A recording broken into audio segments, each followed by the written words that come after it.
We begin with the urgent investigation in Southern California. An LA County Sheriff's deputy ambushed and killed. Authorities say the 30-year-old deputy was an 8-year veteran of the force and was shot just outside the Palmdale Sheriff's Station. He was rushed to a local hospital but did not survive. His father and grandfather, also deputies. Officials shut down a local freeway as officers escorted their fallen colleague. Many first responders standing at attention in salute.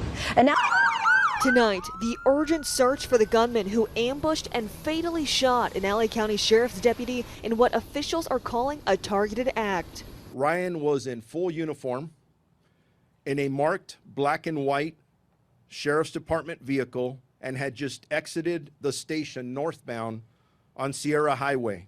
On Saturday, authorities say Deputy Ryan Clinkunbroomer was on duty and in his patrol cruiser near the Palmdale Sheriff's Station when gunfire erupted around 6 p.m. A Good Samaritan finding Clinkunbroomer unconscious and calling for help. He later died at the hospital. Our deputy never even had a chance. Without warning, he was murdered while serving our community.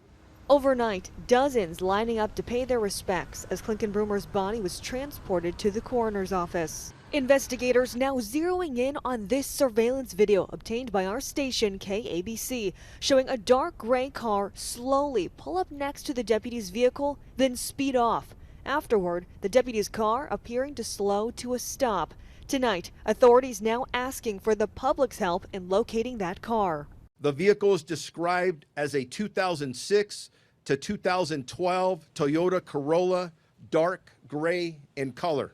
Clinkunbroomer was a third-generation deputy, his murder coming just days after the 30-year-old had gotten engaged.